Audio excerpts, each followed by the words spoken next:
Om Shanti 14 September 2024 प्रातः मुरली बाबा कहउछंती मिठे बच्चे बाबांकर श्रीमतरे चली निजर श्रृंगार कर पर चिंतन करी निजर श्रृंगार को बिगाड़ नाही समय नष्ट कर नाही। बाबांकर श्रीमतरे चली निजर श्रृंगार कर पर चिंतन करी निजर श्रृंगार को बिगाड़ नाही समय नष्ट कर नाही। प्रश्न तुमे पिला माने बाबांक ठारू मध्य श्रेष्ठ जादूगर अट किपरि? तुमे पिला माने बाबांक ठारू मध्य श्रेष्ठ जादूकर अट किपरि? उत्तर एही ठारे बसी बसी तुमे एही लक्ष्मी नारायण को भली निजको श्रृंगार करूछ। एही ठारे बसी निजको निजे परिवर्तन करूछ। एहा मध्य जादूकरी अटे। केवल अलफ अर्थात बाबा को मने पकाइबा द्वारा श्रृंगार हो जाउछि। हाथ गोड़ चलाइबार मध्य कौनसी कथा नहीं, केवल विचार करिबार कथा। योग द्वारा तुमे निर्मल स्वच्छ और शोभनीय हो जाउछ। तुमर आत्मा एवं शरीर उभय कांचन अर्थात सुवर्ण तुल्य हो जाउछि। एहा मध्य चमत्कारी अटे ना। ओम शांति। आत्मिक जादूकर बसी आत्मिक पिला मानकु जे माने बाबांक ठारू मध्य अधिक शक्तिशाली जादूकर सही मानक ही बुझाउछंती। तुमे माने एठारे बसी बसी कौन करूछ? एठारे बसीछ किंतु कौनसी हलचल नहीं। बाबा अथवा साजन प्रियतम सजनी मानकु उपाय बताउछंती। साजन कहउछंती एठारे बसी तुमे कौन करूछ? निजकु तुमे एपरी लक्ष्मी नारायण भली सजाउछ। एकथा अल्प केही बुझिबे। तुमे सबु एठारे बसीछ पुणी पुरुषार्थ क्रम अनुसार तो रही ना। एपरी शोभनीय होई रहिबा पाई बाबा कहउछंती भविष्यत अमरपुरी ही हेउछि तुमर लक्ष्य। एठारे बसी बसी तुमे कौन करूछ? पाराडाइज स्वर्ग रे अलंकृत हेबा पाई पुरुषार्थ करूछ। एहाको कौन कुहाजिबो? एही ठारे रही निजको परिवर्तन करूछ। उठिबा बसिबा चालिबा बेले एकमात्र मनमना भावरे रहिबार चाबी देइछंती। बस केवल तांको बिना आ कौनसी फालतू कथा शुणी शुणाई समय नष्ट कर नाही। तुमे निजको सजाइबारे लागि रुह। अन्य माने करूछंती बा नाही सेथिरे तुमर कोन जाउछि? तुमे निजर पुरुषार्थरे मग्न रुह। एहा केते बुझिबार कथा। केही नुआ आत्मा शुणिले तो निश्चय आश्चर्य हेबे। तुम भितरे केही तो निजको अलंकृत करूछंती, किए किए तो आहुरी बिगाड़ी देउछंती। परचिंतन आदि रे समय नष्ट करी चलीछंती। बाबा पिला मानकु बुझाउछंती तुमे केवल निजकु देख मु कौन करूछि। बाबा बहुत छोट उपाय बताउछंती। बस गोटिए शब्द मन मना भव। तुमे एठारे बसीछ किंतु बुद्धि रे अछि जे सृष्टि चक्र किभली घुरुछि।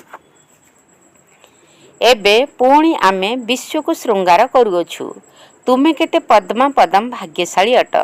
एही ठारे बसी बसी तुमे केते कार्य करूछ। कौनसी हाथ पाद आदि चलाइबार कथा ही नहीं, केवल विचार करिबार कथा। तुमे कहिबो आमे एही ठारे बसी उच्चर उच्च विश्वर श्रृंगार करूछु। मनमना भवर मंत्र केते उच्च। एही योग द्वारा ही तुमर सारा पाप भस्म होई जिवो एवं स्वच्छ होई तुमे पुणी केते शोभनीय होई जिवो। एबे आत्मा पतित होई जाइछि, तेणु शरीरर अवस्था भी देख कौन होई जाइछि।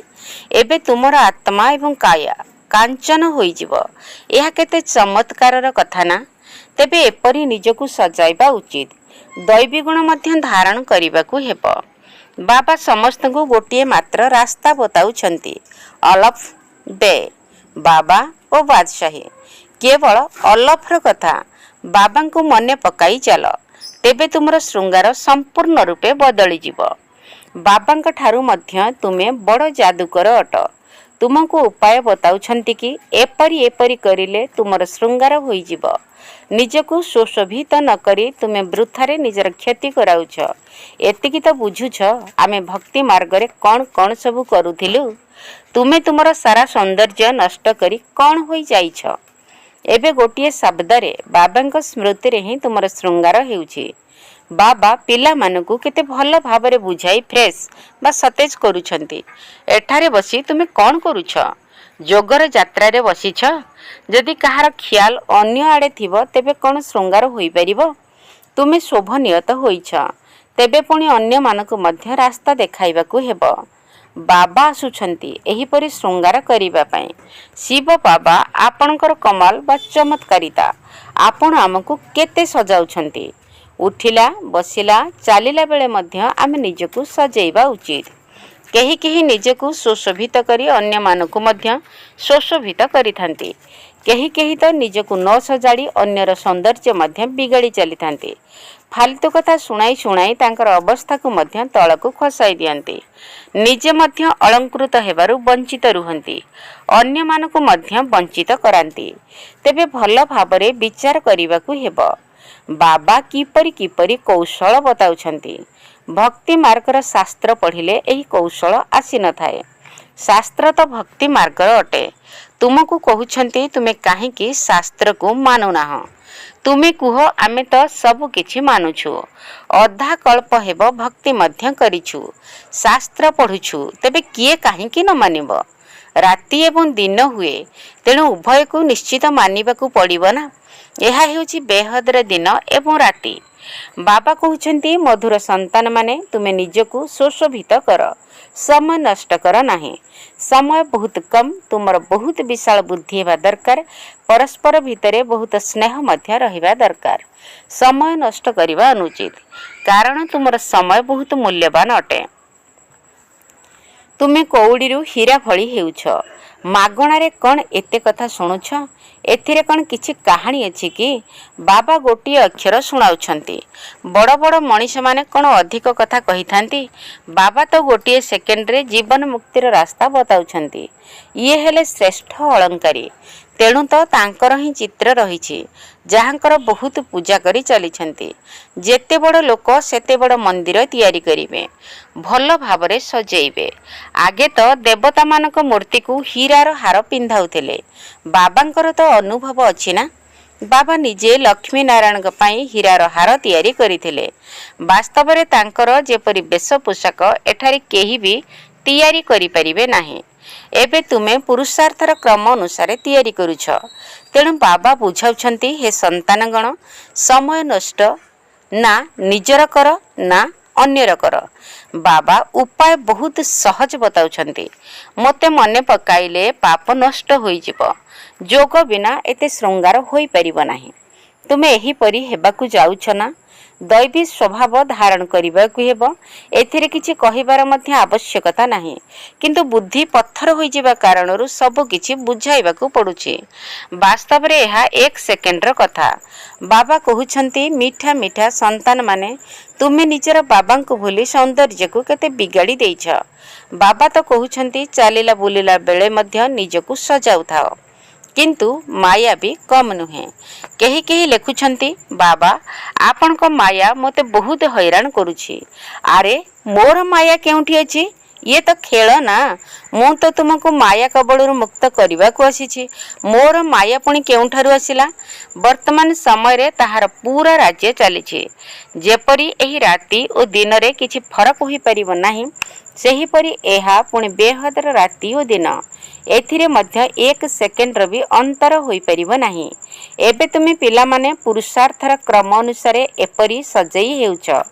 ବାବା କହୁଛନ୍ତି ଚକ୍ରବର୍ତ୍ତୀ ରାଜା ହେବାର ଅଛି ତ ଚକ୍ର ଘୁରାଇ ଚାଲ। ଭଲେ ଗୃହସ୍ଥ ବ୍ୟବହାରରେ ରୁହ, କିନ୍ତୁ ଏଥିରେ ସାରା କାମ ବୁଦ୍ଧି ଦ୍ୱାରା ହାସଲ କରିବାର ଅଛି। ଆତ୍ମାରେ ହିଁ ମନ ବୁଦ୍ଧି ରହିଛି। ଏଠାରେ ତୁମର ବାହାରର ଗୋରଖ ଧନ୍ଦା ଆଦି କିଛି ନାହିଁ। ଏଠାକୁ ତୁମେ ଆସୁଛ ନିଜକୁ ସଜାଇବା ପାଇଁ, ରିଫ୍ରେଶ ବା ସତେଜ ହେବା ପାଇଁ। ବାବା ତ ସମସ୍ତଙ୍କୁ ଏକା ଭଳି ପଢ଼ାଉଛନ୍ତି। ଏଠାକୁ ବାବାଙ୍କ ପାଖକୁ ନୂଆ ନୂଆ ପଏଣ୍ଟ ସମ୍ମୁଖରୁ ଶୁଣିବାକୁ ଆସୁଛନ୍ତି। ପୁଣି ଘରକୁ ଗଲେ ଯାହା କିଛି ଶୁଣିଥାନ୍ତି ତାହା ଭୁଲି ଯାଉଛନ୍ତି। ଏଠାରୁ ବାହାରକୁ ବାହାରିଲେ ହିଁ ଝୁଲା ଖାଲି କରି ଦେଉଛନ୍ତି। ଯାହା ଶୁଣିଲେ ତା ଉପରେ ମନନ ଚିନ୍ତନ କରୁନାହାନ୍ତି। ତୁମ ପାଇଁ ତ ଏଠାରେ ଏକାନ୍ତର ଜାଗା ବହୁତ ରହିଛି। ବାହାରେ ତ ଛାର ପୋକ ସବୁ ଘୁରି ବୁଲୁଛନ୍ତି। ଜଣେ ଜଣକୁ ହତ୍ୟା କରି ରକ୍ତ ପିଇ ଚାଲିଛନ୍ତି। ତେବେ ବାବା ପିଲାମାନଙ୍କୁ ବୁଝାଉଛନ୍ତି ତୁମର ଏହି ସମୟ ଅତି ମୂଲ୍ୟବାନ। ଏହାକୁ ତୁମେ ନଷ୍ଟ କର ନାହିଁ। निजकु सजेइबा पई बहुत उपाय मान मिलिछि। मु समस्तंकर उद्धार करिबा पई आसीछि। मु तुमको विश्वर बादशाही देबा पई आसीछि। तेणु एबे मोते मने पकाओ, समय नष्ट कर नाही। काम धंदा करी मध्य बाबांकु मने पकाई चल। एकमात्र परमपिता परमात्मा प्रेमिकंकर एते सबु आत्मा आशिक बा प्रेमिका अटंती। से सबु दैहिक कथा तो तुमे बहुत शुणुछ। एबे बाबा कहउछंती से सबको भूली जाओ।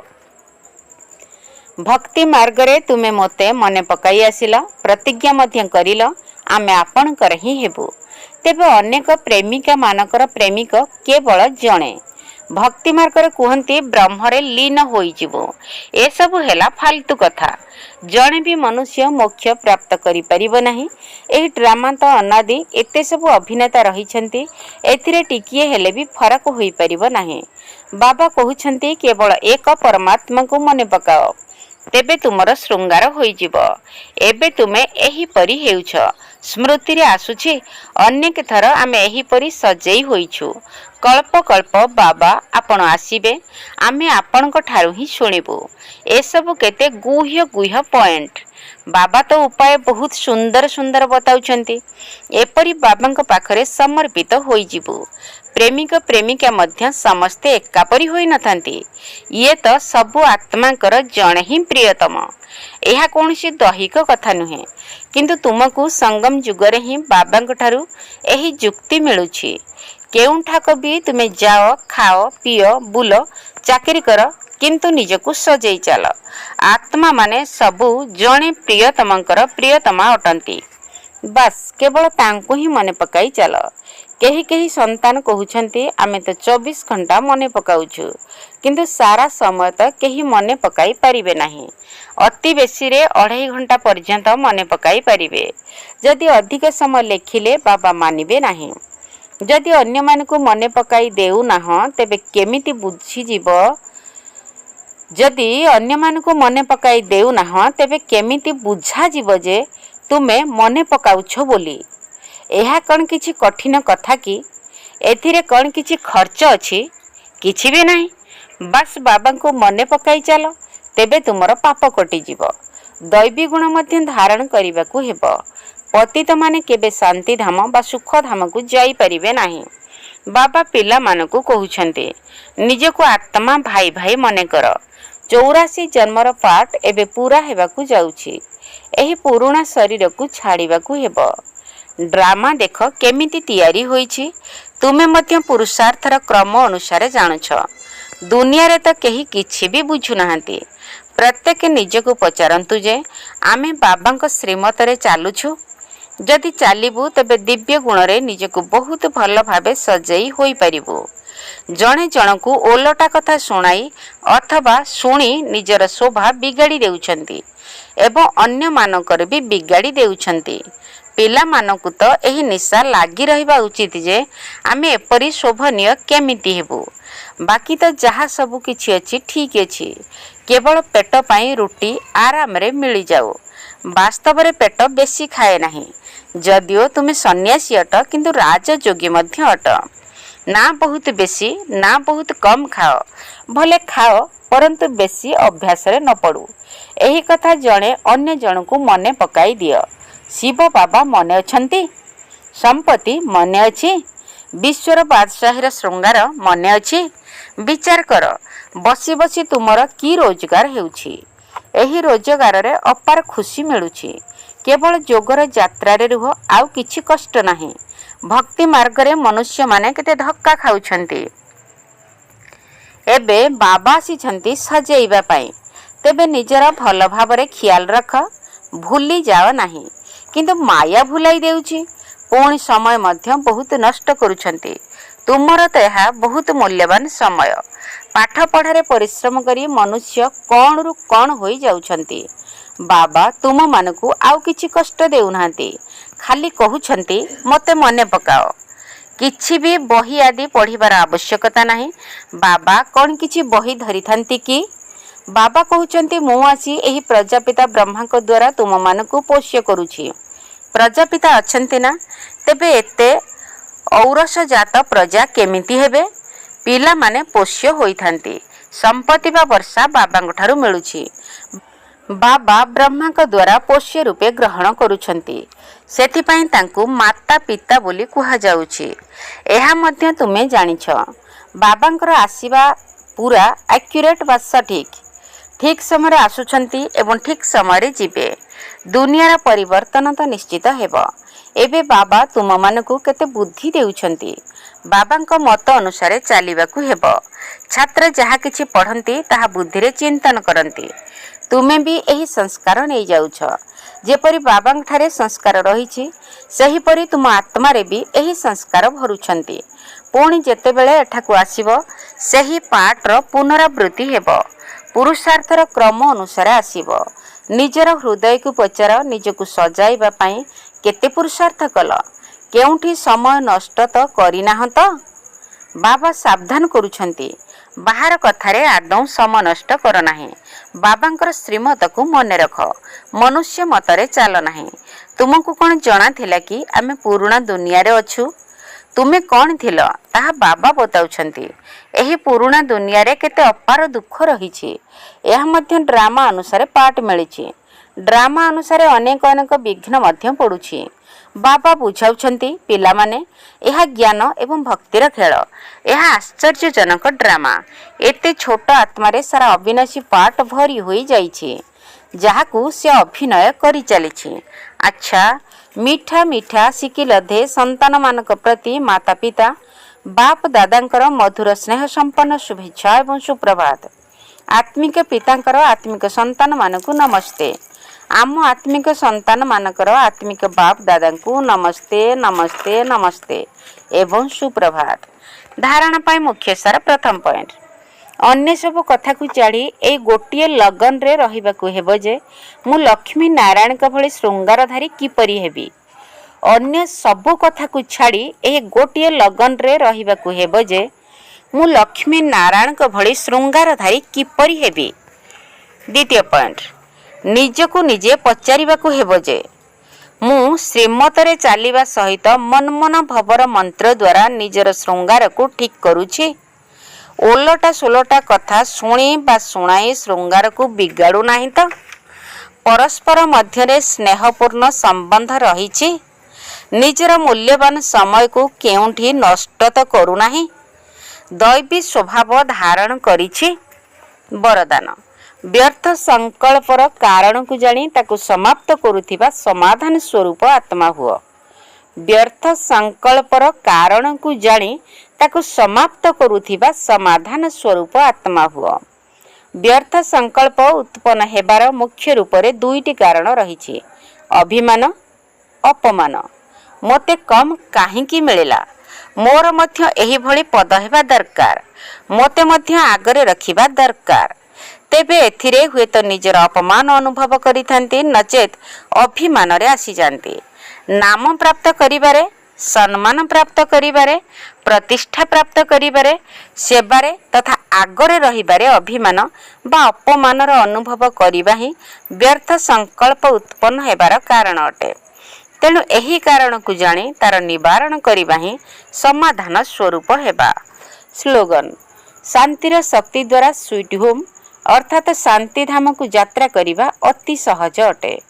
शांतिर शक्ति द्वारा स्वीट होम अर्थात शांति धाम को यात्रा करिबा अति सहज अटे। ओम शांति।